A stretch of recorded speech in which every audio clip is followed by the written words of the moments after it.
Selamat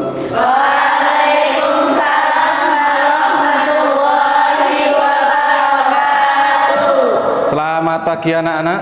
Selamat pagi, Pak. Bagaimana kabarnya hari ini? Alhamdulillah baik. Ya, sudah siap memulai pelajaran hari ini? Sudah. Berdoa mulai. Berdoa selesai. Oke. Apakah ada yang tidak masuk? Tidak, Pak. Masuk semua. Oke, masuk semua ya? Ya, sehat semua, bagus. Pada pertemuan minggu lalu kita sudah masuk ke materi hukum Paskal. Kemarin kita sudah praktek juga ya. Ingat nggak kemarin praktek? Nah, ada yang masih ingat apa bunyi hukum Paskal?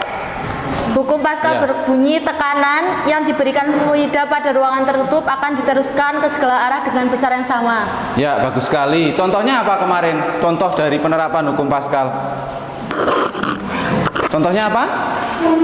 Ada dongkrak. Ada apa lagi?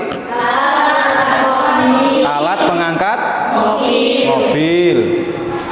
Ada rem hidrolik. Ya, bagus. Ada dongkrak, ada alat pengangkat mobil, dan ada rem hidrolik. Nah, pada hari ini kita akan melanjutkan materi tentang hukum Archimedes. Ini masih ada hubungannya dengan fluida statis. Gelas ini saya isi air penuh.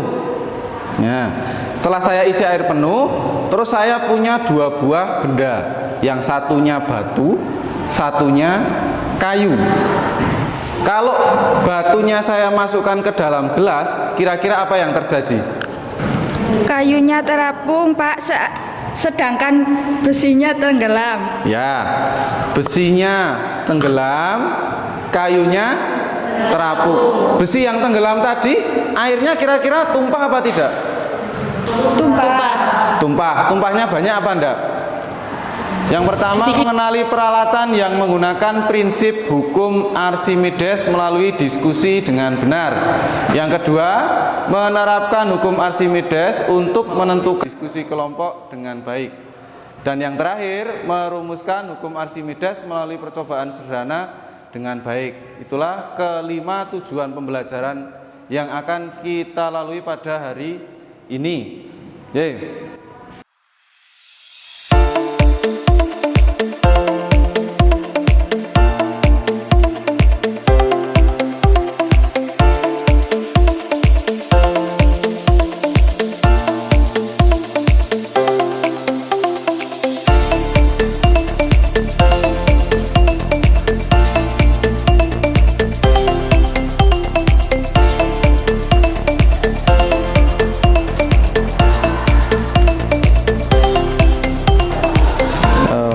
Bingung ternyata. Oke, enggak apa-apa.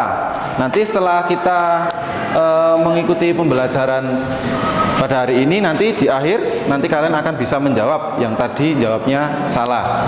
Oke, sekarang kita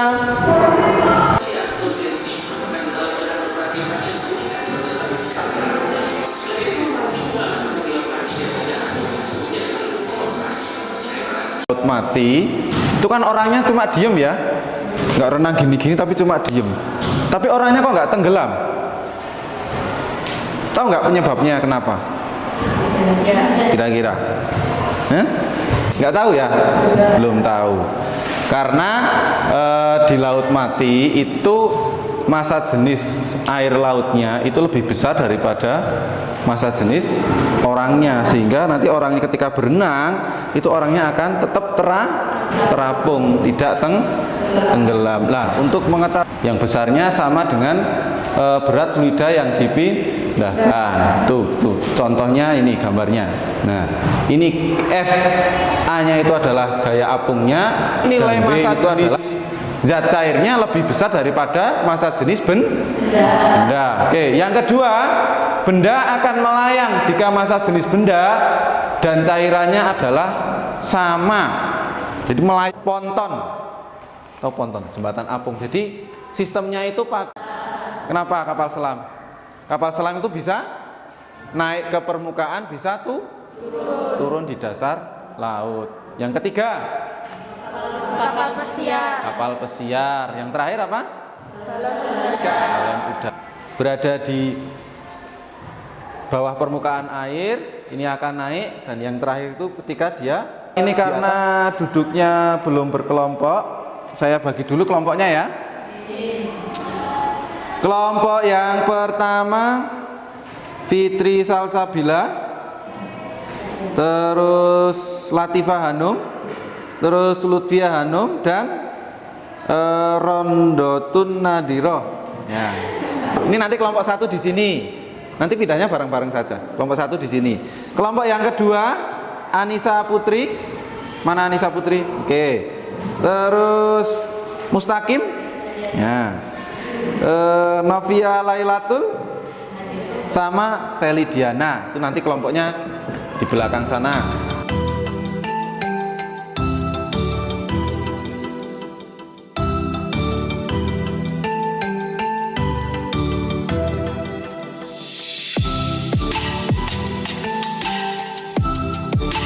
Nanti kalian yang pertama memakai gelas ukur. Terus ini ada apa nih tadi? Timbangan ya, timbangan pegas namanya. Oke. Terus nanti kamu ambil satu buah beban. Terus ada tali. Terus selanjutnya nanti menggunakan cairan atau fluida. Yang pertama nanti menggunakan air. Airnya nanti kamu ambil di wastafel depan.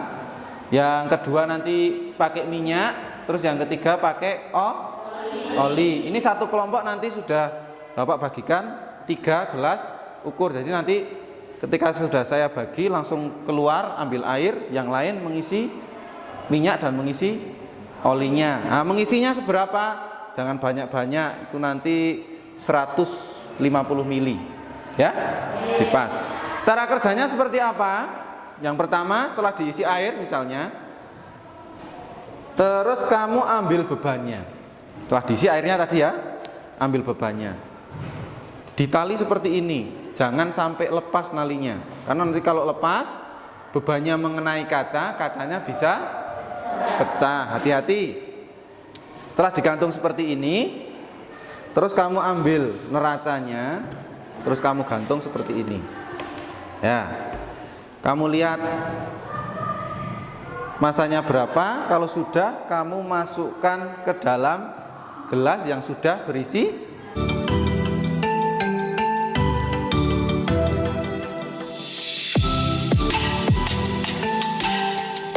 misalnya kelompok 1 sudah ngisi berapa mili, terus nanti dikasihkan ke kelompok 2, 3, 4 dan seterusnya ya. Saya pesan ngisinya hati-hati, jangan sampai tumpah. Terus gelas ukurnya juga hati-hati, jangan sampai pecah. Oke, silahkan. Sekarang diisi dulu cairannya.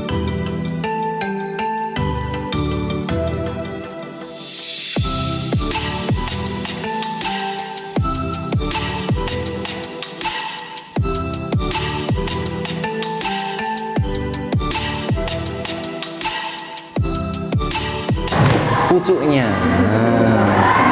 baru dimasukkan sampai dasar, nanti baru dinaikkan lagi. Jadi posisi bendanya nanti di tengah-tengah. Ayo. Ya. Nah, ditaruh bawah dulu sampai bawah, pentok, terus tarik, terus posisikan di tengah-tengah. Terus kamu lihat hasil ukurnya, taruh sampai bawah. Jangan di dasar, ditarik lagi ke atas. Nah, makanya tak suruh narik gini. Ini sudah. Dan kilogram jadi 0,05.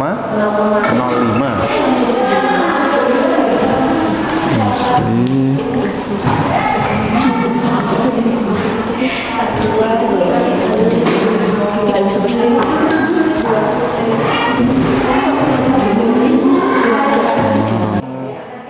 Seli. Sudah bisa, sudah semua. Sudah. Dari Dunanda, Najia, Najma, Mas Ayu sama Novi. Analisis lagi. Berat itu kan masa kaligrafi gravitasi masanya ini masih gram, jadikan kilogram dikalikan gravitasi 10, nanti hasilnya jadi ini. Jadi nilai gaya angkatnya kan sama dengan beratnya. Hanya secara umum dulu. Tadi hasilnya bagaimana? Massa antara dia masih di udara, bendanya masih di udara dengan ketika di dalam fluida. Beda. Lebih besar yang mana masanya? Masa dalam fluida. Hah? Udara. Iya, lebih besar massa di udara. Oke. Sebelum kita presentasi, kita lihat video lagi.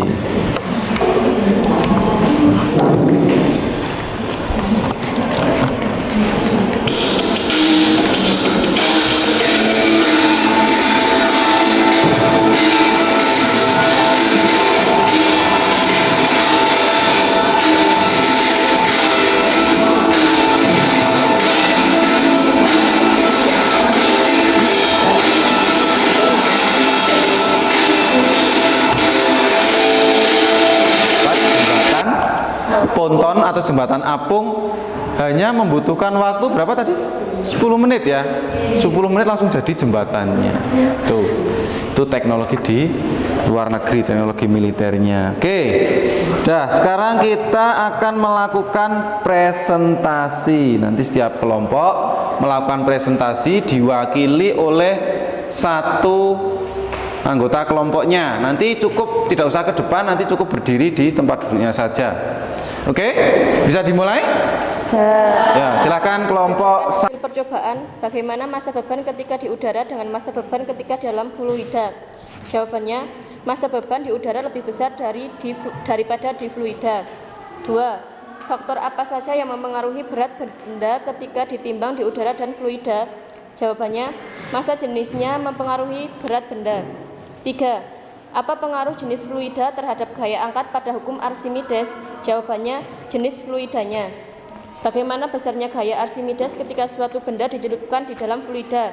Jawabannya, besarnya sama dengan berat bendanya.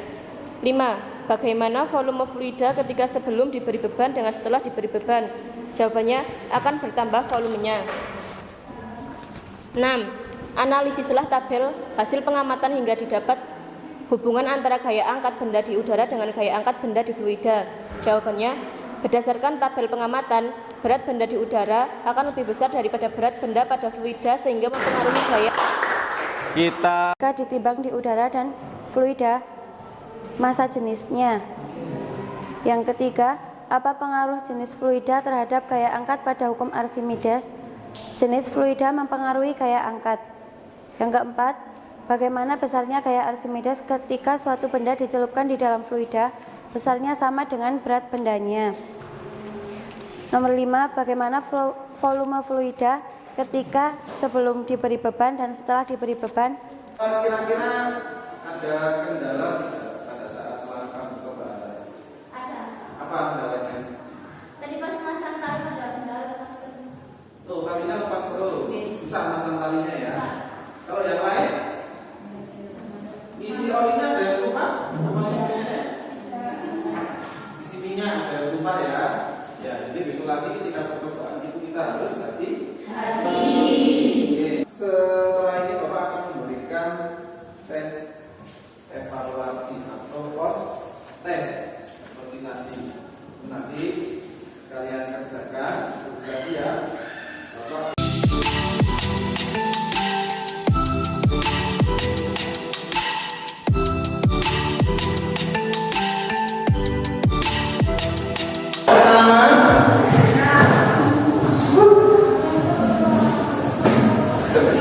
yang pertama, guru menggunakan model pembelajaran yang menarik, yang gawat.